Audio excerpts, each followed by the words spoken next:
Salut à tous, c'est Daddy. On se retrouve aujourd'hui pour le test du ViewSonic, qui est un projecteur 4K le moins cher du marché à l'heure actuelle, parce qu'il est à peu près à 1200, 1300 balles. Franchement, croyez-moi, dans ces tarifs-là, enfin, si vous voulez vraiment de la 4K HDR, vous aurez grosso modo des modèles 3-4 fois plus chers. Donc voilà, j'ai trouvé l'intérêt à vous faire cette vidéo. Cette vidéo est sponsorisée directement par ViewSonic. Si vous entendez le téléphone sonner, c'est que j'ai pas le choix.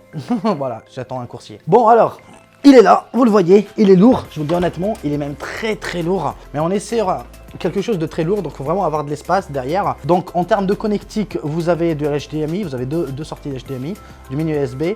Vous avez aussi des câbles RC, vous pouvez directement mettre votre PC directement lié. Vous avez de l'USB pour mettre du contenu dessus directement. Vous avez deux rentrées audio, donc enfin une rentrée audio en 3.5, voilà. Donc entre audio in et audio out. Sinon c'est tout, voilà. Donc à l'avant là, on n'a pas grand chose, on a juste une petite rotule, disons, qui permet le zoom, voilà la distance, et la deuxième qui permet de faire le focus. Comme le dit Quentin dans sa vidéo aussi, j'aurais préféré peut-être que le focus se fait automatiquement, sachant que c'est pas impossible à faire. Ça aurait été plus sympa, je trouve. Alors comme je l'expliquais, c'est un projecteur 4K UHD, donc bien sûr UHD, n'oubliez pas. On n'est pas sur du 4K DCI comme on peut trouver dans les cinémas. Là, on est vraiment dans un format UHD, donc on est sur du 3840 x 2160. On n'est pas sur de la 4K DCI, donc c'est-à-dire c'est du 4096 x 2560.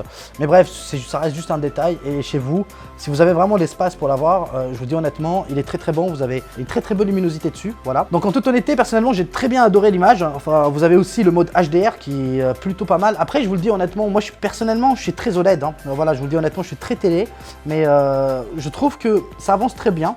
Et surtout que vous avez le Dolby, dernièrement, enfin j'étais invité dans un Cinoche où j'ai vu le Dolby et c'est vraiment une tuerie, je vous le dis honnêtement, hein. Vous avez une qualité d'image juste magnifique, vous avez vraiment un écran OLED. Bon, vous avez cette impression d'avoir le noir profond qu'on peut trouver directement sur un écran OLED, tout simplement, mais c'est projeté. Donc vous n'avez pas cette techno ici, il ne faut pas rêver non plus, mais disons que ça devrait normalement arriver tôt ou tard, voilà, ça va pas tarder. Alors, en termes d'image, sachez que vous n'avez pas d'aberration chromatique, la luminosité elle est top. En termes de couleur, je trouve qu'il reste un peu flashy, voilà, c'est un peu flashy, mais ça reste peut-être une question de goût. Vous me direz en même temps, c'est le top pour regarder des films, parce que regarder des films avec une qualité plutôt fade, genre les Cinoches que je trouvais au Bled dans les années 40. Mais là voilà, en moi vous avez des couleurs bien pétillantes, vous avez un très beau piqué d'image. Donc si vous avez disons un recul de 2 mètres à peu près, vous pouvez avoir un équivalent d'un écran de 70 pouces à peu près. Enfin de 2 mètres de diagonale, donc 75 pouces, voire même un peu plus. C'est vraiment ouf, soyons honnêtes, mais il faut vraiment avoir l'espace, n'oubliez pas, et pas mal de câbles management. Donc est-ce que la qualité d'image vaut vraiment un écran TV? Donc pour moi, comme je l'ai dit tout à l'heure, vous pouvez par exemple installer une PS4, etc. Ça peut être cool, franchement. Pour les personnes qui souhaitent pas avoir une télé qui est plaquée directement dans le mur, ça peut suffire largement.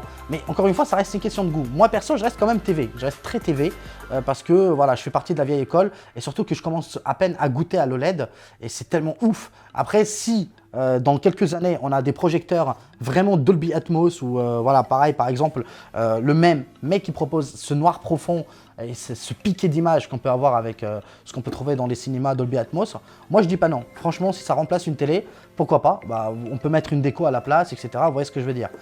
Donc, mais pour l'instant, je pense que pour le prix sur lequel il est proposé, donc 1200 €, je pense qu'on aura du mal à avoir une télé 75 pouces dans le même format, vous voyez ce que je veux dire. C'est-à-dire avoir de la 4K, HDR, etc.